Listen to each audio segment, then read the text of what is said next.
মমতা বন্দ্যোপাধ্যায়ের বক্তব্য শুনুন, যখন তিনি বিভিন্ন সময় ক্যাকা চিচি বলেছেন, মনে আছে তো? এছাড়াও আর কি বলেছেন মমতা বন্দ্যোপাধ্যায় বিভিন্ন সময় সিএএ নিয়ে, শুনুন।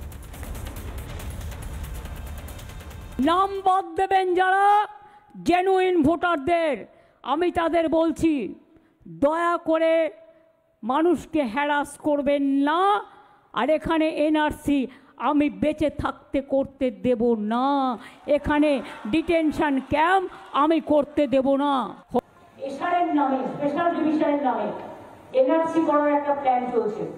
সবাই কিন্তু যার ভোটার লিস্টে নাম আছে আবার নতুন করা হবে। এমন কেউ যেন বাকি না থাকেন যে ভোটার লিস্টে নাম তুলবেন না, না জেনে ফর্ম ফিল আপ করবেন না।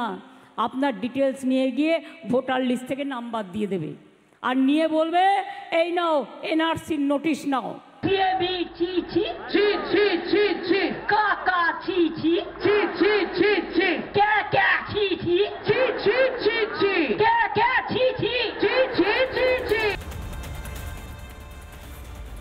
ঠিক শেষ বাইটটা শুধু ক্যাকা ছিছি ছিল, কারণ ক্যাকা ছিছি বলেছেন মমতা বন্দ্যোপাধ্যায় সিএ এর বিরোধিতা করতে গিয়ে। যা বলেছেন মমতা বন্দ্যোপাধ্যায় একটাও নয়, একটাও হয়নি, আর নয়তো একটাও বাস্তব নয়।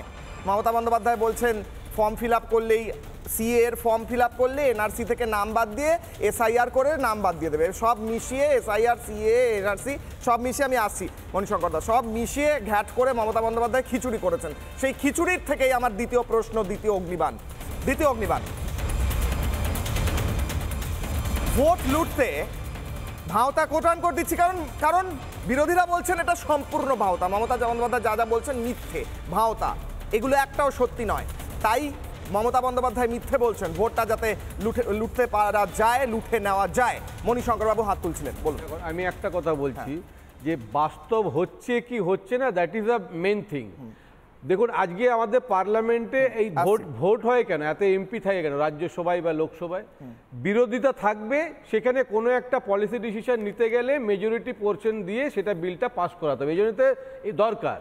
তাহলে আমার কথা হচ্ছে, সেন্ট্রাল গভর্নমেন্টের একটা পলিসি কোনো একটা স্টেট সে বিরোধিতা করলো কি না গেল, আমি যদি মনে করি সেন্ট্রাল গভর্নমেন্টে হবে বলে করব, মিথ্যে বলবো, পিছিয়ে তো কারণ যাবে, যেটা পার্লামেন্টে গিয়ে পাস হবে সেন্ট্রাল পলিসি, এগুলো তো মিথ্যে কথা। না হোক না, সেটা নিয়ে আমি বলছি যেটা বিরোধিতা করবে সেটা ইমপ্লিমেন্ট করতে হবে, সেটা আমার ব্যক্তিগত মতামত। না আমি বলছি সেন্ট্রাল গভর্নমেন্টের এই যে এনআরসি বলো, সিএ বলো বা আরো এসআইআর বলো, যেটা একটা ডিসিশন নেবে সেন্ট্রাল গভর্নমেন্ট থেকে, সেটা বিরোধিতা আমি করতেই পারি, আমি ইন্ডিভিজুয়ালি করতে পারি, আমার রাইট আছে, সংবিধান স্বীকৃত। আমি বলছি আমি যদি বিরোধিতা করিও, যেটা একদম সংবিধান মেনে যে বিল পাস হবে, সেটা ইমপ্লিমেন্টেশনটা তো করছে না, বাস্তবটা তো হচ্ছে না, সিএ হচ্ছে না, আর বলে যাচ্ছে, কবে বলেছে অ্যামেন্ডমেন্ট হচ্ছে, অনেকে পেয়েছে। শেষ করতে দিন আমাকে 30 সেকেন্ড। দ্বিতীয় হচ্ছে যে আপনাদের টিভিতেই দেখায় মুসলিমদের যখন এখানে মিটিং হয়, যে মুসলিমদের জন্য মমতা কিছু করেনি, আপনারাই বলেন মুসলিমদের জন্য কিছু করেনি, মুসলিমরাই বলছে। তৃতীয় এসআইআর নিয়ে যে কথাটা হচ্ছে, এই যে বলছেন মৃত ভোটার এত লাখ, তাদের বাদ দেওয়া উচিত, হ্যাঁ উচিত। তাহলে আমি বলছি ওদেরকে বাদ দিলেই কি ব্যাপারটা সংশোধন হয়ে গেল?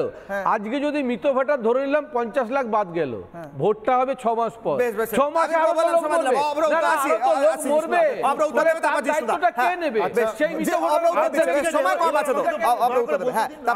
রাজ্য শাসক বলে কি গুন্ডামি করবেন এখানে? শুনুন না, এবার তৃণমূলের যুক্তিটা মহান। তৃণমূল কি বলছে, যে আমাদের দায়িত্বের মধ্যে পড়ে এই 2 নম্বরই করে বিরোধিতা করা, যেহেতু আমরা রাজ্যের শাসক। আরে আমি মাঝখানে বলি, শুনুন না, যে কেন্দ্র সরকারে বিজেপি আছে, আমরা তো কেন্দ্রে নেই, আমরা রাজ্য সরকারে রয়েছি, আমরা তাদের বিরোধী, আমরা যা পারি বিরোধিতা করব। এবার সেটা কেন্দ্র বুঝে নিক, আমরা 2 নম্বরই করি, চুরি করি, চিটিংবাজি করি, মানুষকে ভুল বোঝাই, আমরা বিরোধিতা করব। ভালো কথা, করবেন। শুনুন, এবার আইনও পাস হয়েছে, আইন ইমপ্লিমেন্টেড হয়েছে। এবার উনি একটা দারুণ কথা বললেন। উনি কি বললেন, যে প্রথমে বলেছিলেন যে আইনটা অ্যামেন্ড হলো কেন। একজন স্বনামধন্য আইনজীবী মনিদা, আমি বুঝতেই পারছি না মনিদা, দাঁড়ান না, আরে বলতে দিন না, আপনি এইসব কথা বলেন কি করে?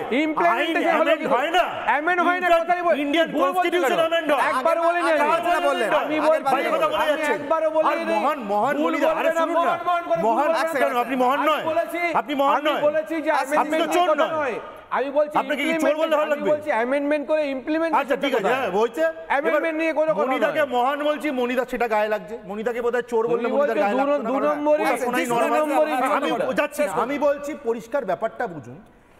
খিচুড়ি খেতে ভালো লাগে, আমরা সবাই হয়তো বাড়িতে খিচুড়ি খাই, কিন্তু তৃণমূলের বানানো খিচুড়িটা যদি কেউ খায় তাহলে পেট খারাপ অবধারিত। কারণ বাজে কথায় পুরোপুরি নিমজ্জিত এই তৃণমূলের খিচুড়ি। মানুষকে ভুল বোঝানো, মানুষকে ভয় দেখানো, লোকের মধ্যে একটা অ্যানিমোসিটি তৈরি করা, আর নিজেদের ভোট ব্যাংক।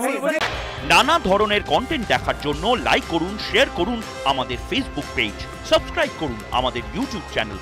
পাশাপাশি অন্যান্য ব্রেকিং নিউজের জন্য অবশ্যই চোখ রাখুন রিপাবলিক বাংলায়।